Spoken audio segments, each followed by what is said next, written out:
bismillaahi raxmaani raxiim idil ahaantiin baddaawadayaal meel kastoo aad naga daawanaysaan waxaad ku soo dhawaataan mar kale iyo waliba barnaamijkii dhacdooyinka adduunka iyo waliba tvga qaranka oo toddobaadkiiba aad uga barateen inaad hal mar ka daawataan shaashadaha kala duwan ee telefishinka qaranka jamhuuriyadda Soomaaliland toddobaadkan iyo barnaamijka dhacdooyinka xubnaha aan idinku hayna waa kuwa aad u xiiso badan oo isleenahay waxa ay soo jiidanayaan daawadayaasha kala duwan ee ku xidhan telefishinka qaranka iyo waliba barnaamijkan dhacdooyinka adduunka barnaamijka dhacdooyinka iyo toddobaadkan hadii aan hal iyo laba idinka soo qabto xubnaha aan idinku hayo ayaa waxa ka mid noqon doona nin u dhashay wadankaasi China oo madaxiisa ku jajabin doona aad u tira badan xubnahaas iyo xubno kale aad u xiiso badan ayaa aan daawadayaal idinku soo gudbin doona barnaamijka dhacdooyinka iyo toddobaadkan ee daawasho wanaagsan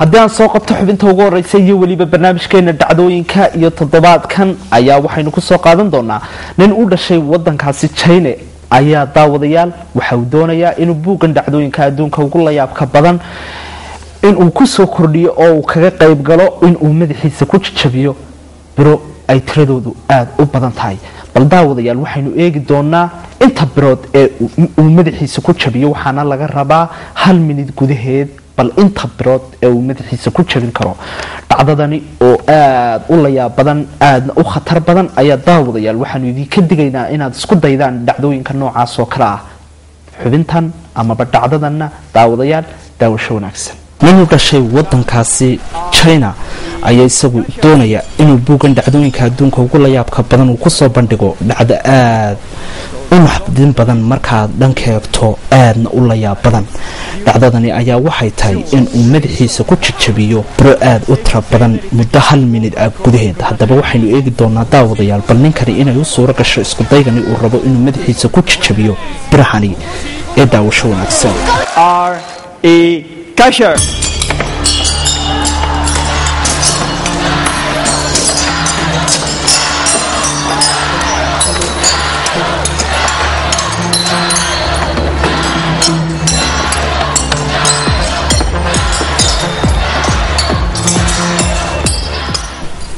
sidaynu arkayna daawadayaal wali waxa uu hadda ku guda jiraa inuu madaxiisa ku jajabiyo birahani iyadoo aanay wax dhibi ka soo gaadhin bal ma ku guulaysan doonaa halkaasi minute inuu qadar aad u tira badan ku jajabiyo madaxiisa waa aynu eegi doonaa daawadayaal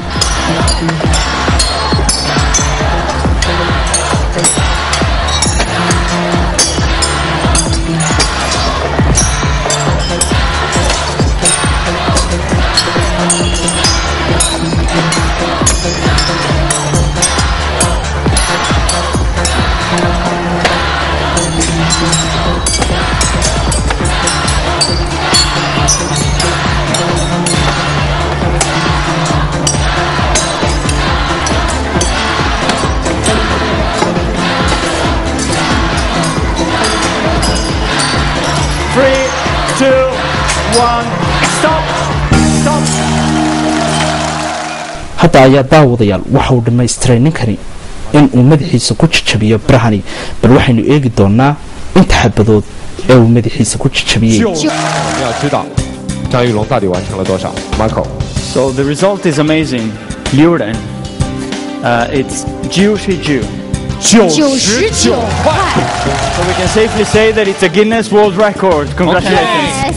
恭喜我们的小张师傅！ ninkan ayaa daawadayaal waxa uu ku guulaystay inuu buuga dhacdooyinka adduunka ugu la yaabka badan uu ku galo inuu 1 minute gudaheed uu madaxiisa ku jajabiyo biro gaadhaya 99 xabadood oo birood iyadoo aanay wax dhibi ka soo gaadhin dhacdadan oo ahayd mid aad u la yaab badan ayaa ninkani waxa uu sidaasi ku galay u dhashay wadankaasi China buuga dhacdooyinka adduunka ugu la yaabka badan ee Guinness World Record-ka dhacdadanna waxay noqotay dhacdo cusub oo dunida guudkeeda ku soo kordha haddaynu intaasi kaga soo gudubno xubinta ugu horeysa iyo weliba barnaamijkeena dhacdooyinka iyo toddobaadkani xubinta labaad ee aan kusoo qaadan doono barnaamijka ayaa waxay tahay inuu dhashay wadankaasi Jarmalka ayaa isagu waxa uu doonayaa inuu gacantiisa ku jajabiyo qolofta saliida qumbaha. qolofta saliida qumbuhu aad ayay u adag tahay ayaa la oran karaa, bal daawadayaal waxaynu eegi doonaa muddo 1 minute ah inta xabadood ee uu gacantiisaasi ku jabiyo in ay u suurto gasho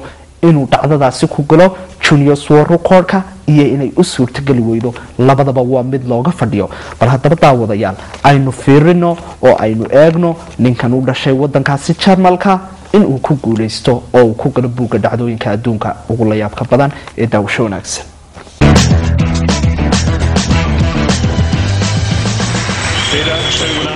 ninkan oo u dhashay wadankaasi Jarmalka ayaa doonaya in uu buuggan dhacdooyinka adduunka ama junior record-ka uu ku soo bandhigo inuu gacantiisa ku jajabiyo qolofta saliida qumbaha.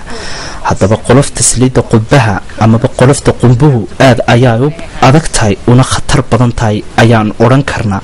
waxa uu rabaa inuu muddo 1 minute ah gudaheed uu ku jajabiyo qadar aad u badan oo qoloftan qumbaha ah, bal waxaynu eegi doonaa inay u suurto gasho in ay gacantiisu wax noqoto oo uu sii wadi kar waayo iyo weliba in uu ku guuleysto labadaba ee daawasho wanaagsan.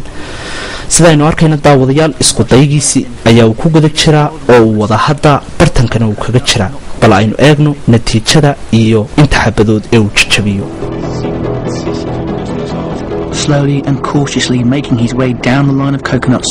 There's a third that's not quite right. Now down to the last 10.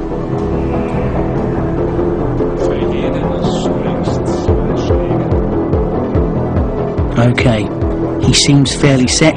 Just the final mental preparations to do. As with most martial arts, your mind has to be totally focused on the task in hand and all your energy channeled into one place.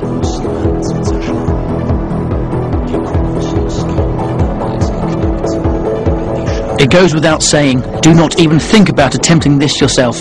This man is a trained martial artist and it is incredibly dangerous.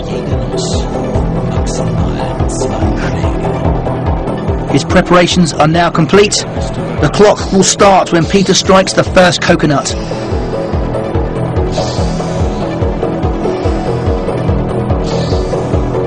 He's given the nod. And he's off! Just look at his confidence. He's certainly not coconut shy.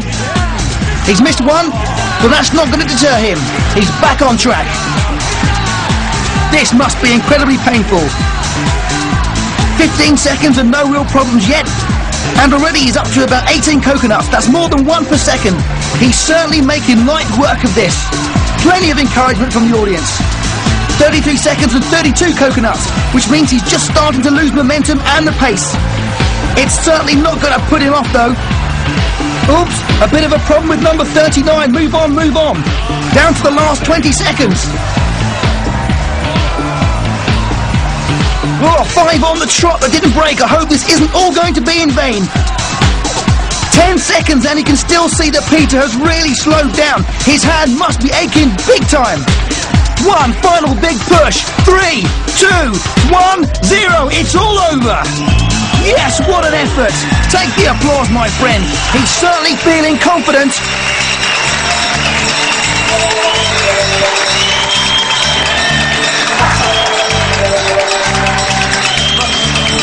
Oh, bless, the family's in.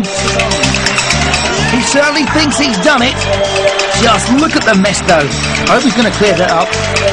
Final checks are being done to ensure that only the broken coconuts are counted. What a magnificent effort. I hope the celebrations aren't too premature. Got to make sure that the correct split in the shell is counted. Hungry work, this. A new Guinness World Record. And there you have it. 64 coconuts broken in 1 minute with his bare hands. A new Guinness World Record. Congratulations, Peter. No need to show off. ninkani u dhashay wadankaasi jarmalka ayaa isagu waxa uu muddo 1 minid ah gudaheed ku jajabiyey 64 xabadood oo qolofta qumbaha ah iyadoo aanay wax dhibi ka soo gaadhin sidaasna waxa uu ku galay buugga dhacdooyinka adduunka ugu la yaabka badan dhacdadanna waxay noqotay dhacdo cusub oo ku soo kordha dunidan guudkeeda isla mar ahaantaasna uu la yimi ninkani u dhashay wadankaasi jarmalku dhacdadanna waxaynu ku soo qaadan doonaa wiil yar ayaa isagu waxa uu doonayaa inuu buuggan dhacdooyinka adduunka ugu la yaabka badan uu ku galo oo uu ku soo kordhiyo in uu caarooyin aad u tiro badan uu la dhex galo quruurad yar isagoo oo aan waxba xidhnayn halkaana uu kula jiro muddo 30 sakan ah amaba 30 ilbiriqsi ma u suurtageli doontaa ma ka carari doonaa bal waxaynu eegi doonaa daawadayaal inuu 30kaasi ilbiriqsi uu ku jiro quruuradaasi oo uu caarooyinkaasi kula jiro iyo weliba caarooyinkaasi inta ay noqon doonaan bal daawasho wanaagsan dhacdadan waxaynu ku eegi doonaa wiilkan aynu arkayno ayaa isagu doonaya inuu buuggan dhacdooyinka adduunka kaga qayb qaato uu ku soo bandhigo in uu qadar gaadhayo 30 daqiiqo uu kula jiro quraaradan aynu arkayno daawadayaal caarooyin tiro ah haddaba daawadaya haddii ay u suurto gasho ayaa waxa uu ku geli doonaa buugga dhacdooyinka adduunka ugu la yaabka badan bal waxaynu eegi doonaa waxyaabaha laga rabo in uu wiilkani sameeyo. So what does he actually have to do to get himself a Guinness World Record here tonight? Okay, as far as the guidelines goes, Tom can only wear shorts and must lie on his back in this Perspex box. He will then have at least 75 spiders poured onto his body. The record will be set once he's been in with those spiders for 30 seconds. Are you ready to get underway? Yeah. All right, let's get this one started. sida aad arkaysaan daawadayaal waxa laga rabaa in uu muddo 30 ilbiriqsi ah uu quraaradaasi ku dhex jiro iyadoo laga rabo in ugu yaraan 75 caaro ay jidhkiisa dul socdaan inta uu halkaasi ku jiro haddaba daawadayaal 75kaasi caaro in ka badan ma qaadi karaa wiilkani 30kaasi daqiiqo 75kaasi ma ku hoosaysiin karaa labadaba daawadayaal waa mid aynu u wada joogno oo aynu arki doono ee daawasho wanaagsan isku daygani daawadayaashana waxaan ugu degaynaa inay isku dayaan dhacdooyinka noocan oo kale ah.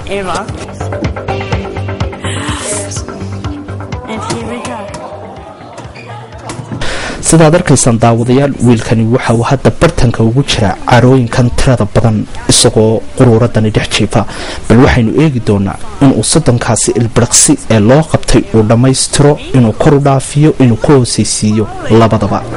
The time has started. We're away, Tom. 10 seconds. This is some people's worst nightmare. 15. 20. Loving every minute. 25. 30 seconds, Tom. 35. 40 seconds. Yep. You ready to hop out? Yep. Okay. Let's get our spider anglers in there. sidaynu arkaynay daawadayaal hadda ayaa uu dhammaystiray wakhtigii waxaana lagu ururin doonaa caaradani bal waxaynu eegi doonaa guddida iyadu qiimeynaysay dhacdadani iyo weliba qiimayntii ay ka soo saartay wiilkani. We'll get you out in a second, Tom. Where were they? They come out of nowhere. Under your knee. We're good. Haven't found any others? No. Let's give Tom another huge round of applause. How did you feel in there? What was it like? Oh, tickling. Mum, how were you holding up during that one? I was a bit taken my breath away. I bet. Like nothing we'd seen before. Well, let's find out if you've got yourself a Guinness World Record, Spider Boy. What do you think, Chris? This is a record for the number of spiders on the body. Okay. Guinness World Record said for the new record he only needed to have 75 spiders. And he actually set a new record with 125 spiders. Oh, fantastic work, Tom. That, my friend, is all yours. Congratulations to our Spider Boy.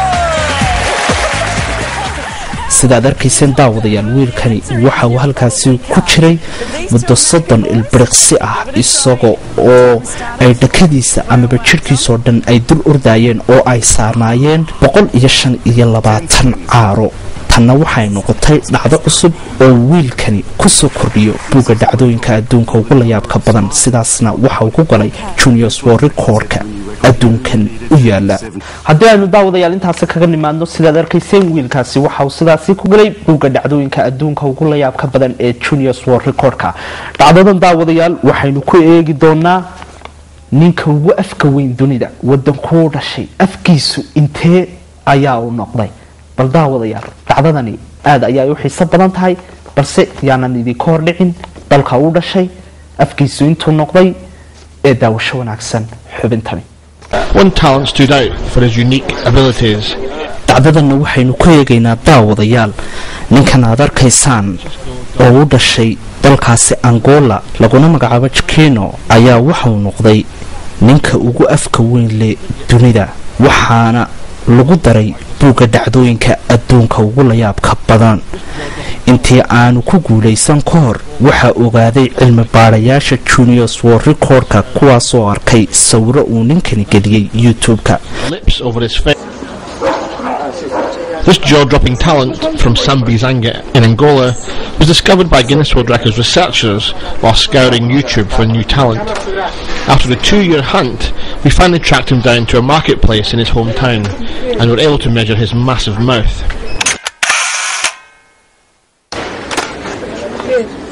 balaarka afkiisu waxa uu gaadhay 6.5 inch waxaana uu awood u leeyahay inuu afkiisa ku dhex lumiyo daasada sharaabka kooka ah wuxuu sidoo kale samayn karaa inuu dibnihiisa jiido isagoo gaadhsiinayo wejigiisa ninkan uu dhashay waddankaasi Angola laguna magacaabo Chiquino ayaa isagu noqday ninka ugu afka weyn leh dunida sidaasna waxa ku mutaystay in lagu qoro buugga dhacdooyinka adduunka ugu la yaabka badan ee lagu qoro dadka la yimaada dhacdooyinka cusub kuna soo kordhiya guudkeeda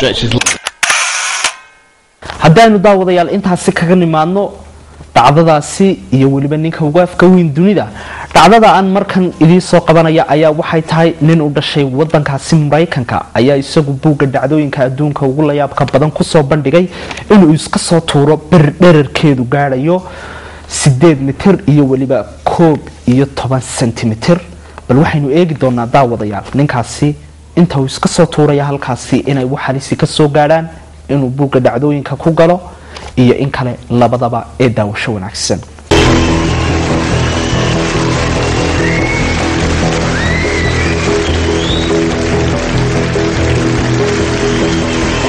Dani waxa uu dhashay waddankaasi Mareykanka waxa uu doonayaa inuu buuggan dhacdooyinka adduunka ugu la yaabka badan uu kaga qayb galo oo uu ku soo bandhigo inuu iska soo tuuro bir dhererkeedu gaadhayo 8 mitir iyo 11 sentimitir isagoo ku soo dhacaya goobtan ay biyuhu ku jiraan haddaba bal waxaynu eegi doonaa daawadayaal ninkan Dani ee u dhashay waddankaasi Mareykanka in ay u suurta gasho isku daygani inay wax dhibi ka soo gaadhaan oo uu wax ku noqdo inta uu ku guda jiro iska soo tuurista meeshaasi hadda ayaa waxa uu korayaa birtii waxaana uu doonayaa daawadayaal inuu meeshan isku soo tuuro bal waxaynu eegi doonaa meeshan dhererkeedu gaadhayo 8 mitir iyo 11 sentimitir inuu iska soo tuuro oo sidaasi ku galo buugga dhacdooyinka iyo in uu iska soo tuuri waayo oo uu ka boqo labadaba ee daawasho wanaagsan Up he goes now,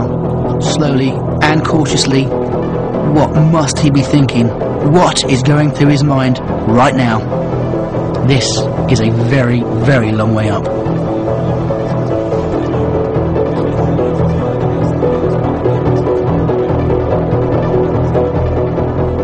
He looks nervous to me, and goodness, who can blame him?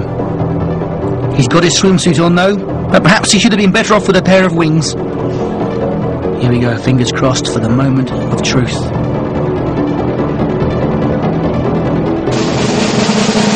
Oh my word, he's jumped! Splash! Has he done it? Was it a man? Was it a bird? Or was it a fish? No! It's none of them! Welcome, it's record breaker Danny Higginbottom. Congratulations! Just look at his face. Once again in slow motion, that's one serious belly flop. What a... daawadayaal sidaad arkaysaan ninkan u dhashay wadankaasi Mareykanka ee lagu magacaabo Dani ayaa isagu sidaad arkayseen waxa uu iska soo tuuray birtan dhererkeedu dhamaa 8 mitir iyo 9 sentimitir. dhacdadana waxay ahayd dhacdo aad u naxdi badan aadna u adag, sidaasna waxa uu ku galay in uu noqdo oo uu ku guuleysto buugga dhacdooyinka adduunka ugu la yaabka badan. dhacdadana waxay noqotay dhacdo uu la yimi ninkan lagu magacaabo Dani oo uu ku soo kordhiyay dhacdooyinkii hore ugu yaalay buugga dhacdooyinka adduunka.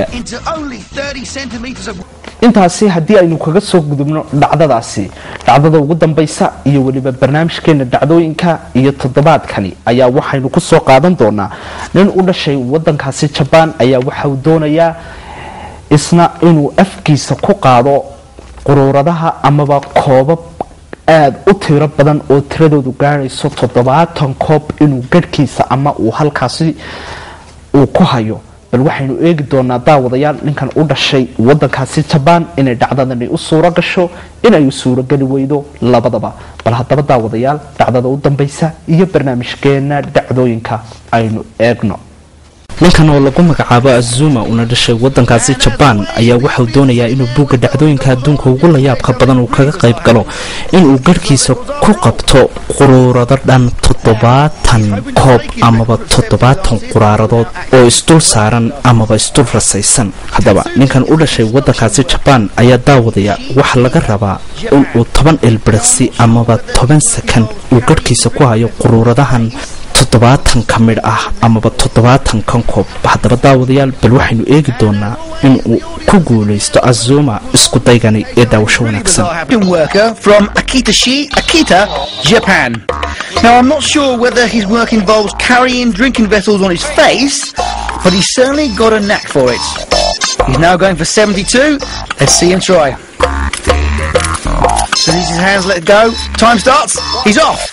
1, 2. Ooh! 2.4 seconds. Let's find out what went wrong. He's not looking very happy about the bottom glass there. He's holding his lip. Let's hope he's okay. One of the glasses in the stack cracked as he was lifting it away. And there you can see it. One of the glasses actually cracked in the stack, which gave way to all of this lot.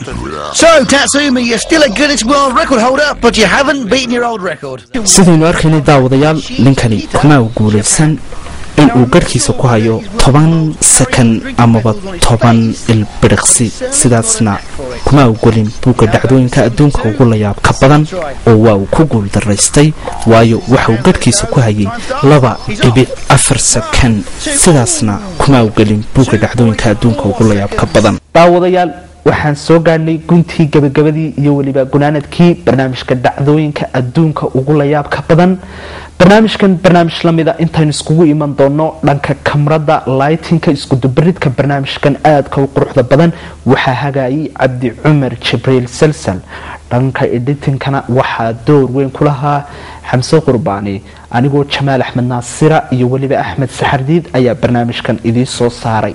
barnaamijkan barnaamij lamida intaan iskugu iman doono idil ahaantiinba waxaan idinku dhaafayaa salaanta islaamka. assalaamu calaykum waraxmatullaahi tacaala وبركاته.